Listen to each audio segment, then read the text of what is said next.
Good morning, good afternoon, good evening, folks. Welcome back to my channel.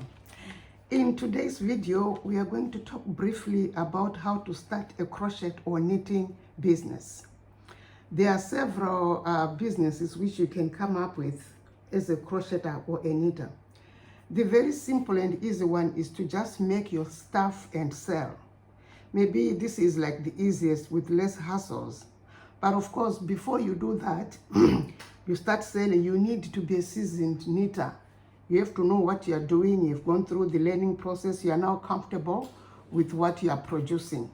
Then you can start, of course, to sell. So it's very important to invest and know how to knit or how to crochet.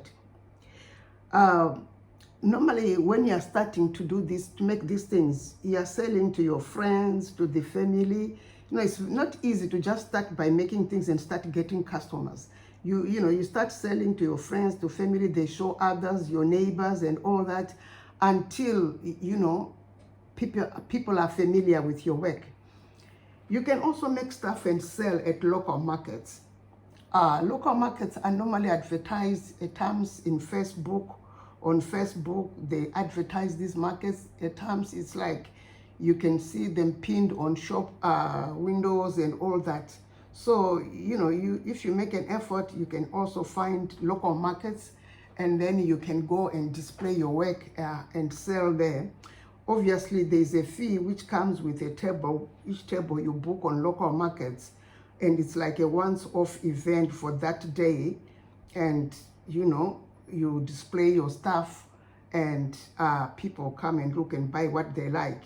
And it's also like, if it's your first time, it's also a learning process for you. You can also make and sell stuff online. Online platforms are like, there's Facebook, there's TikTok, Instagram, Amazon, Etsy, eBay, Shopify. I think they are coming up with more and more markets where people can display and sell their stuff. But obviously, this also come with a fee. It's not like it's just for nothing. You pay a fee. Like, for instance, on Etsy, you can pay for advertising your work on Etsy. And obviously, when you make sales, they also take a certain percentage for their work. And places like Shopify, they might not advertise for you. You have to do your own advertising, your own marketing, so that people know about your stuff. But obviously, they will provide the software to get your work, out there, So you need to study your platforms and see which best suits you, and you make your choices. Work it out, and it's always like by trial and error. You try this, it doesn't work, you try another thing, and so forth, until you get to the bottom of your work. The other thing to do is, when you want to make and sell stuff, is to try and make your own unique patterns and styles. Yes, of course, you can borrow ideas from other knitters and crocheters, but then try and tailor make your stuff so that it's outstanding. It's different from any other work, so that people will really recognize it as your work. And the other thing is to check trends. What kind of things are fashionable, what kind of things are selling, and that kind of stuff. Then that would be a very good starting point for you. The other thing to do if you want to make and sell stuff is to see what your focus is going to be. Like, for instance, you can knit for kids, for babies, for teenagers, for adults, for men, for women. They all like different types of stuff. Like, for instance, if you just choose to say, I'm going to be knitting cardigans, then if you are starting, you don't know what sells better for babies, for teenagers, for men, or whatever. You can start by making like 2-3 items of each, category. And then as you go along, you will see which sells best. Is it baby stuff? Is it adult wear? Is it what? And so forth and so on. And the other thing is, instead of making formal, items, you can also make abstracts, like plushes, toys, that kind of stuff, amigurumi stuff. You can do flower arrangements. You can come up with all sorts of things which can be bought by anybody, really.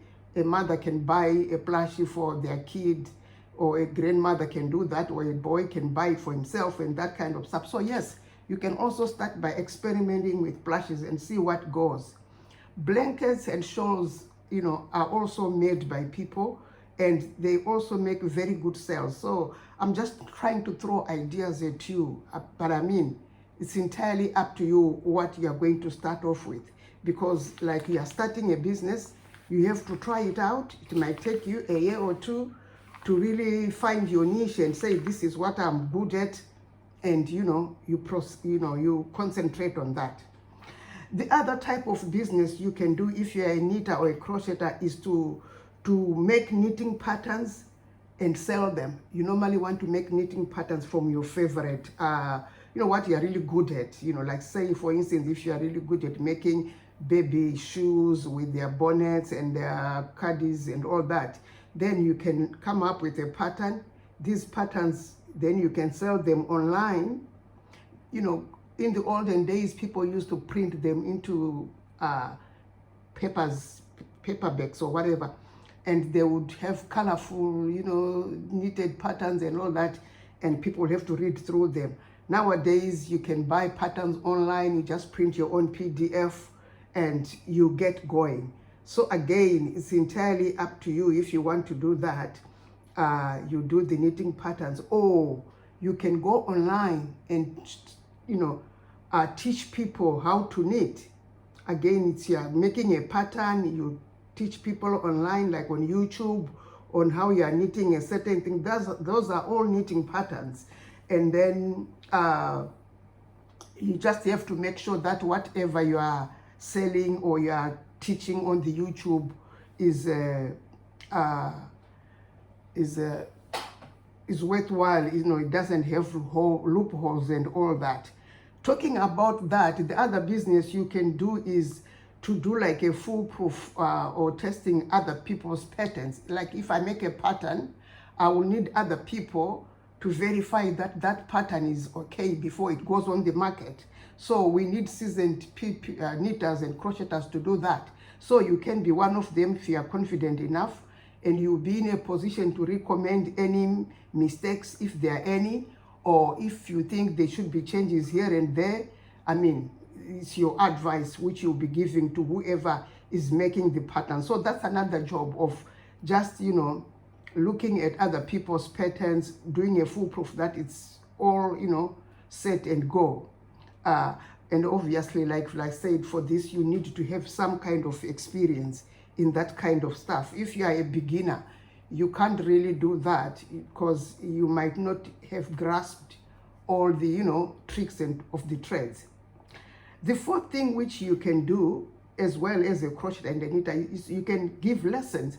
Lessons by, instead of like YouTube lessons, I'm talking about lessons whereby you get a class of either adults, young people, or mixed age groups. And you actually do like a hands-on where you hold their hands. They will be seeing you physically, and you'll be moving from like person to person, correcting their work. These kind of lessons can just be an hour or two, like once a week, especially if you are trying to hold hands for beginners. There are people, yes, who would love to do that. Instead of reading a PDF, instead of watching a YouTube channel, they would rather sit with somebody who will teach them how to do it, and they gain more confidence there. And a lot of people out there are interested in knitting and crocheting, and they are really looking for this kind of people who can help them. And you must be in a position to start from the very basic. Like if it's a new girl who hasn't knitted or crocheted before, maybe they've just been presented with a knitting kit. They will need somebody to help them out. So you need to be able to do the very basic, like casting on, knitting and purling, explaining what chaining is, single crochet is, double crochet is, all those terminologies which crocheters and knitters do. You need to be able to demonstrate and, explain all that to the new people. Yeah, so that also you also need maybe to equip them with the knowledge, if you are training them, of reading, like you can print a PDF, and you can also train them how to read a pattern which has been printed on PDF. that this means that this is how you do it, because at times these patterns are very confusing. They have brackets, they have commas, they have times, they have repeats, they have this, and it can be very difficult for a beginner. So yes, you can also come up with a printed PDF from a sold knitting pattern, and then you can also have a class whereby you say, okay, we are now going to go through, make copies for each and every one. We are now going to go through this pattern, crochet pattern, and you sort of like go through it step by step. It will be very, very helpful, because some people really try to follow YouTube patterns, they fail. They try to read for themselves. They also, you know, can't really make a good job out of it. So yes, you can be very helpful there. Another thing you can do, a fifth one, is you can also train people on loading their, you know, finished items.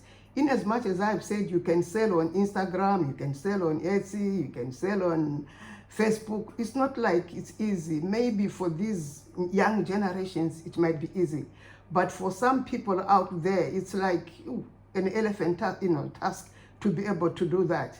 So they will also need somebody. If you are, you know, a technology person and you think you can assist, you can always advertise, so people who've done their work, they can always, you know, come to you, and then you can hold their hands, show them how they can load their stuff on Instagram, how they can do it on Etsy and that kind of stuff. And then that's a business for you as well, and you'll be making your money. Yeah, so that's basically, you know, the most types of businesses which most people do. If I come up with more, I will let you know. But really, those are the main types which people do. But in general, when you are doing this kind of stuff, normally if it's clothing items, you need to watch the weather, and you know whether you are doing it for the festive seasons. You know what to make when. You don't just make, like for instance, this is January, you start making Christmas stuff. You might spend the whole year before you sell. So you need to know when to do Easter stuff, when to do, you know, Christmas stuff and so forth. You know, then, yes. So if you choose to do whatever you do, make sure you know what season it is. And lastly, you need to choose good wool or good working utensils for yourself, so that your work will sort of be outstanding, and make sure that your items are of the acceptable standard. So yes, let me wish you good luck in all your ventures, and please like, subscribe to my channel so that I can grow. Thanks for watching. It's a bye for now. Let's see.